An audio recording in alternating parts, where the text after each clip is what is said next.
Hi friends, PSC ഹെൽമെറ്റിലേക്ക് എല്ലാവർക്കും സ്വാഗതം. ഞാൻ നീതു. ഇനി വരാൻ പോകുന്ന പരീക്ഷയായ VU എക്സാമിന് ആവശ്യമായ പ്രീവിയസ് മാത്സിലെ 6ാം ഭാഗമാണ് ഇന്ന് ഞാൻ നിങ്ങൾക്ക് പറഞ്ഞുതരാൻ പോകുന്നത്.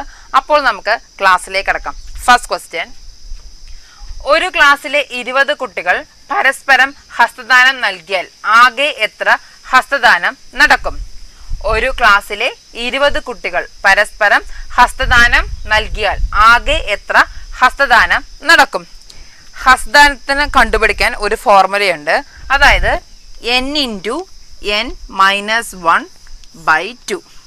ഈ ഒരു ഫോർമുല ചെയ്താൽ തന്നെ നിങ്ങൾക്ക് പെട്ടെന്ന് തന്നെ ഈ ഒരു കണക്ക് ചെയ്യാൻ പറ്റും. അതായത് ഹസ്തദാനം കണ്ടുപിടിക്കാനുള്ള ഒരു ഫോർമുല. അപ്പോൾ n-ന്റെ സ്ഥാനത്ത് 20 എന്ന് ഇട്ട് കൊടുക്കുക. 20 × 20 - 1 19/2. 2 20-ൽ 10 തവണ 10 × 19 190. അപ്പോൾ ഇതിലെ ആൻസർ എന്താ? 190. അപ്പോൾ ഓപ്ഷൻ എ 190.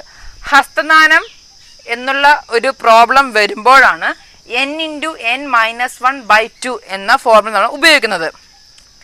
ഇതേ സ്ഥാനത്ത് ഹസ്തദാനത്തിന്റെ സ്ഥാനത്ത് സമ്മാനദാനം എന്ന് നൽകിയാൽ ആ ഫോർമുല ഇപ്പോൾ എങ്ങനെ വരും? ഫോർമുല n(n-1) എന്ന് മാത്രം മതി. അതായത് ഹസ്തദാനത്തിൻ്റെ അവിടെ സമ്മാനദാനം എന്ന് നൽകിയാൽ അത് കണ്ടുപിടിക്കാനുള്ള ഫോർമുലയാണ് n(n-1). ഇത് മനസ്സിലാക്കുന്ന ഒരു എളുപ്പവഴി എന്താണെന്ന് വെച്ച് കഴിഞ്ഞാൽ, അതായത് ഹസ്തദാനം കൊടുക്കുമ്പോൾ അത് ഷേക്കന് കൊടുക്കുന്നത് ഒരു കൈ കൊണ്ടാണ് നമ്മൾ കൊടുക്കാറ്. സാധാരണ ഹസ്തദാനം അതായത് ഷേക്കന് കൊടുക്കുന്നത് ഒരു കൈ കൊണ്ടാണ്. ആ ഒരു കൈ ഉള്ളത് കൊണ്ട് തന്നെ /2 എന്ന് ചേർക്കുക.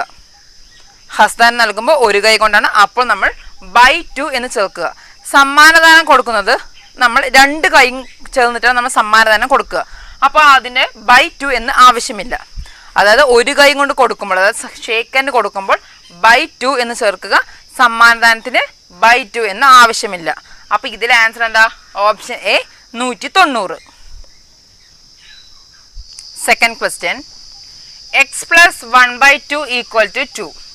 x + 1/2 = 2. x² + 1/x² = അതായത് x² + 1/x² നമുക്ക് കാണേണ്ടത്. അപ്പോൾ തന്നിട്ട് x + 1/2 എന്നത് 2 ആണ്. അപ്പോൾ x² + 1/x² കാണണം. അപ്പോൾ ഇതെങ്ങനെ ചെയ്യാൻ നമുക്ക് നോക്കാം. അതായത് നമ്മൾ കാണാതെ പഠിച്ചിരിക്കേണ്ട ഒരു കാര്യമാണ്. അതായത് x + 1/2 എന്നത് a ആവുമ്പോൾ, ഇത് കാണാതെ പഠിക്കണം.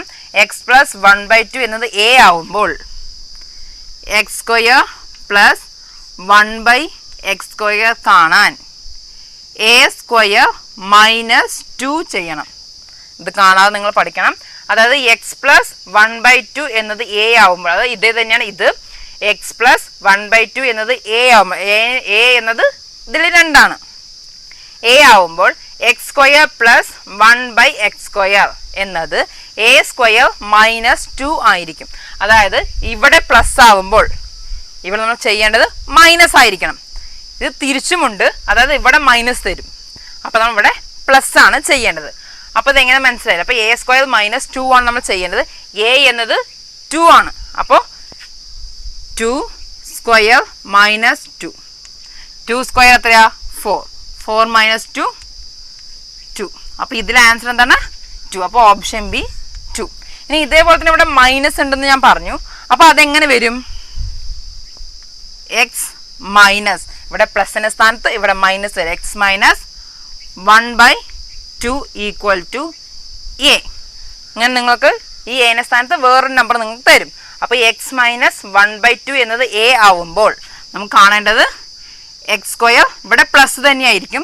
x² + 1/x².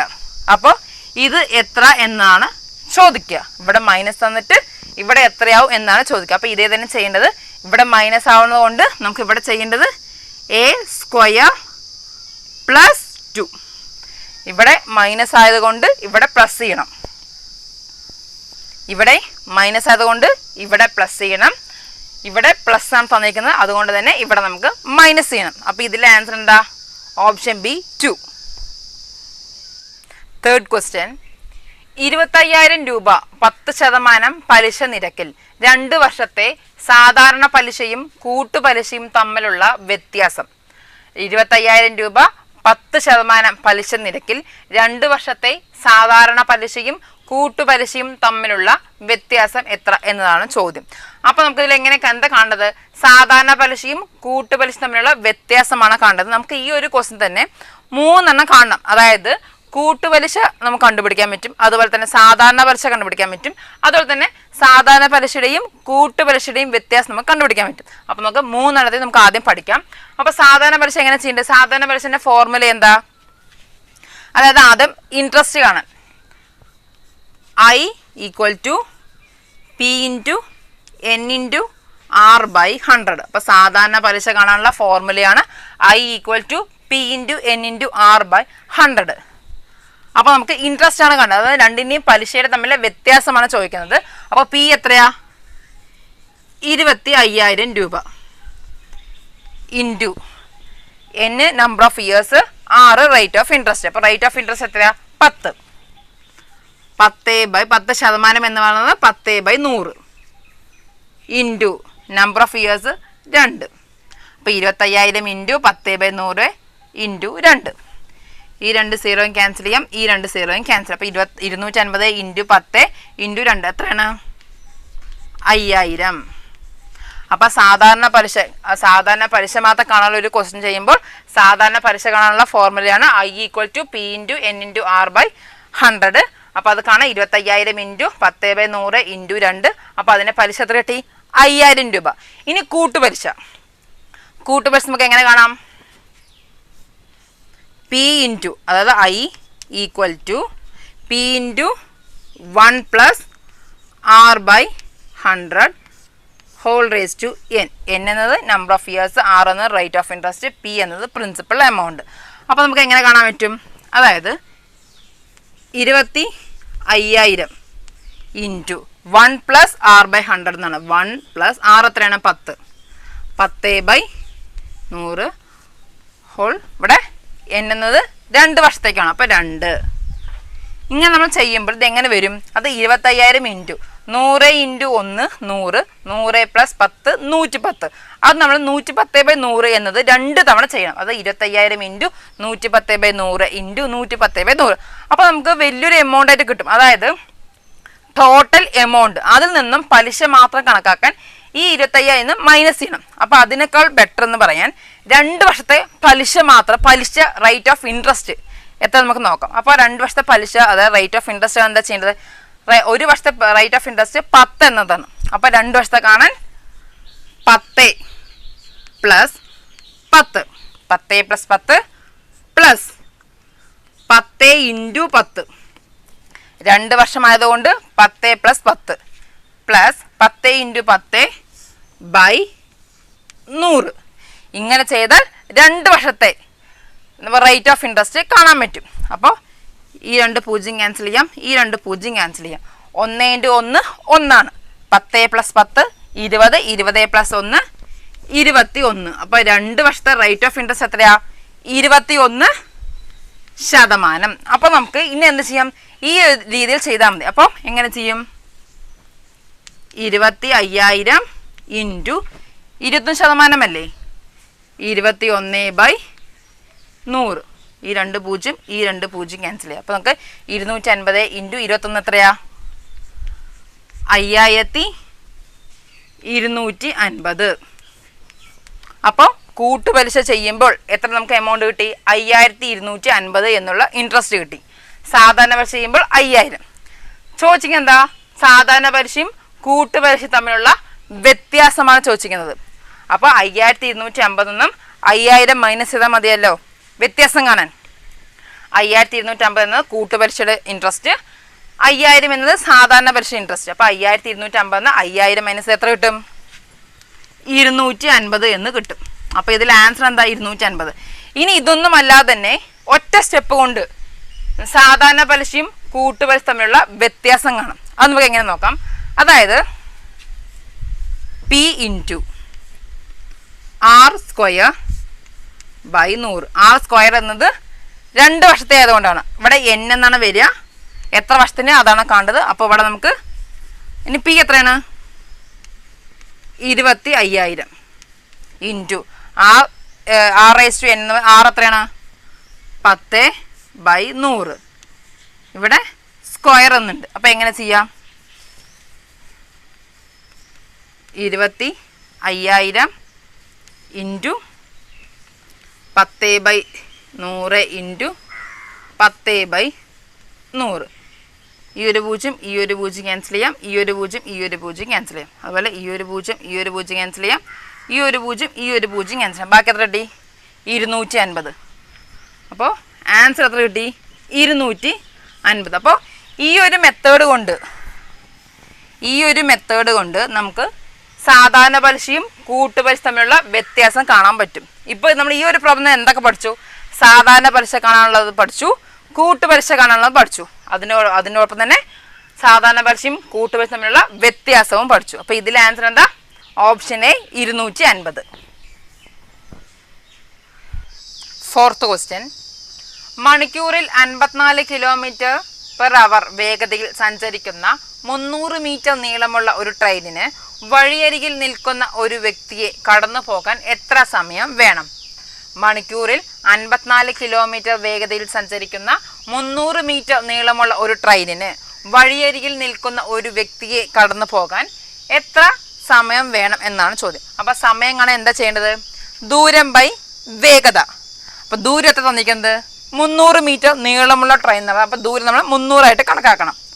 അപ്പോൾ 300 ബൈ സമയം കാണാൻ ദൂരം ബൈ വേഗതയാണ്. അപ്പോൾ 300/54. ഇനി നമ്മൾ നോക്കേണ്ടത് ഈ 54 എന്നത് km/h ചോദിച്ചിരിക്കുന്ന സമയമാണ്. സമയം നമ്മൾ സെക്കൻഡിലാണ് കാണേണ്ടത്.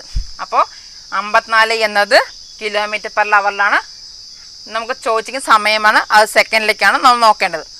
അപ്പോൾ അതായത് മീറ്റർ പെർ സെക്കൻഡിനെ km/h ആക്കാൻ, അതായത് മീറ്റർ പെർ സെക്കൻഡ് എന്നത് ചെറുത്, km/h എന്നത് വലുത്. അപ്പോൾ മീറ്റർ പെർ സെക്കൻഡിന് km/h ആക്കാൻ എന്ത് ചെയ്യണം?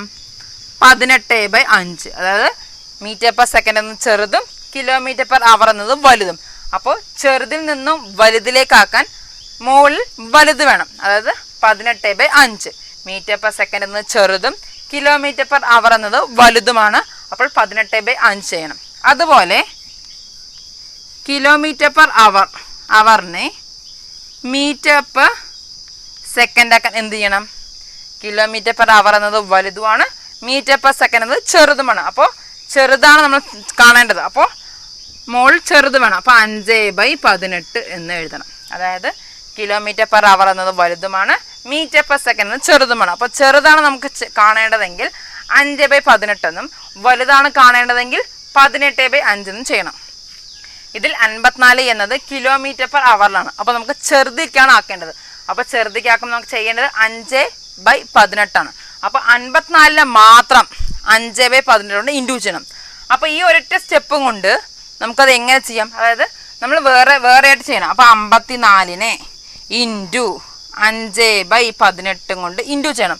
അപ്പോൾ ഈ ഒരു മെത്തേഡ് ചെയ്യാണ്ട് ഈ 300/54 കൂടെ തന്നെ അത് നമുക്ക് ചെയ്യാൻ പറ്റും. ഒറ്റ സ്റ്റെപ്പ് കൊണ്ട് നമുക്ക് ആൻസർ കണ്ടുപിടിക്കാൻ പറ്റും. അപ്പോൾ 54 ഇവിടെ ശരിക്കും 5/18 എന്ന് വരും. ഇത് ഒറ്റ സ്റ്റെപ്പ് കൊണ്ട് ചെയ്യുമ്പോൾ എങ്ങനെ വരും? ഇവിടെ ഇത് എഴുതേണ്ട ആവശ്യമില്ല. എങ്ങനെ വരും? ഇവിടെ ഇൻറ്റു എന്നിട്ട് 5/18 നമുക്ക് കാണേണ്ടത്. അപ്പോൾ തിരിച്ചെഴുതുക 18/5 എന്ന് വരണം. അതായത് 54 5/18 കൊണ്ട് മാത്രം നമ്മൾ ഇൻഡ്യൂ ചെയ്യണം. അപ്പോഴാണ് ആൻസർ കിട്ടുക. അതല്ല നമ്മൾ ഒറ്റ സ്റ്റെപ്പ് കൊണ്ട് ചെയ്യുകയാണെങ്കിൽ തിരിച്ചിട്ടാലും മതി 18/5.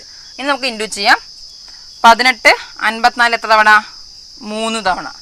3 300 100 5 100 എത്ര തവണ?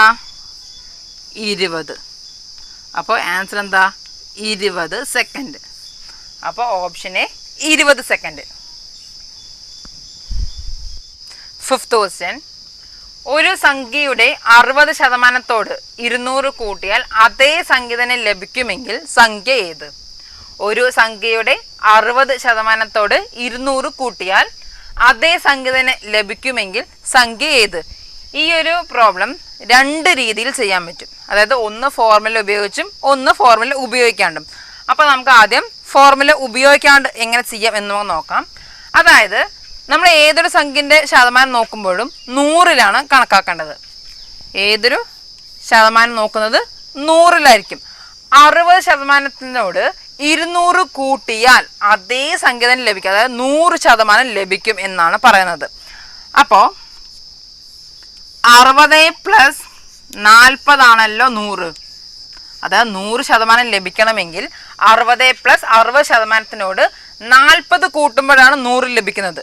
ഈ 40 എന്ന് പറയുന്നത് 200 കൂട്ടിയാൽ അതേ സംഖ്യ തന്നെ ലഭിക്കുമെന്നാണ് പറയുന്നത്. അപ്പം 40 എന്താ കിട്ടി? 200. അപ്പോൾ 40% എത്ര? 200. അപ്പോൾ 80% എത്രയായിരിക്കും? 40ന്റെ ഡബിൾ ഇത് 80 ആവുമ്പോൾ 200ന്റെ ഡബിൾ എത്രയായിരിക്കും? 400. 40% 200 ആവുമ്പോൾ 80% 400 ആയിരിക്കും. ഇനി നമുക്ക് 100% എത്ര ബാക്കി എത്രയുണ്ട്? 20%മേ ഉള്ളൂ അല്ലേ? ഇതാണ് നമ്മൾ കണക്കാക്കേണ്ടത്. ഇനി 80 100 ആവാൻ 20% മാത്രം ബാക്കിയുള്ളൂ. ഈ 40ന്റെ പകുതിയാണ് 20. 40ന്റെ പകുതിയാണ് 20. അപ്പോൾ 20% എത്രയാണ്? 200ന്റെ പകുതി എത്രയാ? 100. അപ്പോൾ 20% എത്രയാണ്? 100. അപ്പോൾ രണ്ടും കൂടെ ആഡ് ചെയ്താൽ 500. അപ്പോൾ നമുക്ക് ആൻസർ കിട്ടി 500 എന്നത്. അപ്പോൾ ഇതാണ് ഇതിലെ ആൻസർ 500. Option B 500. ഇത് ഫോർമുല ഇല്ലാതെ തന്നെ ചെയ്യുന്നതാണ്. ഇനി ഫോർമുല ഉപയോഗിച്ച് ചെയ്യാൻ പറ്റും. അതായത് നമുക്ക് ഈ 60% എന്നത് എ എന്നും 200 എന്നത് ബി എന്നും കൊടുക്കാം. ഇത് നമുക്ക് ഫോർമുല ചെയ്യാം. ഫോർമുല എന്താ? B by 100 - a into 100. B by 100 - a into 100. 60 എന്നത് എ എന്നും 200 എന്നത് ബി എന്നും കൊടുത്തു. ബി എന്ന് എത്രയാ? 200. 200 ബൈ 100 - a. എ എത്രയാണ്? 60. എ എന്നത് 60 അല്ലേ? അപ്പം 100 - 60 എത്രയാ? 40 ഇൻറ്റു 100. ഇനി നമുക്കിത് വെട്ടിച്ചെറുതാക്കാം. 0 0 ക്യാൻസൽ ചെയ്യാം. 4 20 5 5 ഇൻറ്റു 100 എത്രയാണ്? 500. അപ്പോൾ ആൻസർ എത്രയാണ്? 500. അപ്പോൾ ഫോർമുല ഇല്ലാതെയും നമുക്ക് ആൻസർ കിട്ടി. ഫോർമുല ഉപയോഗിച്ച് നമുക്ക് ആൻസർ. ഫോർമുലയാണിത്. B by 100 - a into 100. അപ്പോൾ ആൻസർ 500. നിങ്ങൾക്ക് ഈ ക്ലാസ് ഇഷ്ടമായെന്ന് കരുതുന്നു. ഇഷ്ടമായെങ്കിൽ ലൈക്ക് ചെയ്യൂ, ഷെയർ ചെയ്യൂ, സബ്സ്ക്രൈബ് ചെയ്യൂ. സബ്സ്ക്രൈബ് ബട്ടൺ അടുത്ത് കാണുന്ന ബെല്ലൈക്കൺ ക്ലിക്ക് ചെയ്താൽ ഞങ്ങളിടുന്ന വീഡിയോസ് നിങ്ങൾക്ക് അപ്പോൾ തന്നെ നോട്ടിഫിക്കേഷനായി ലഭിക്കുന്നതായിരിക്കും. താങ്ക്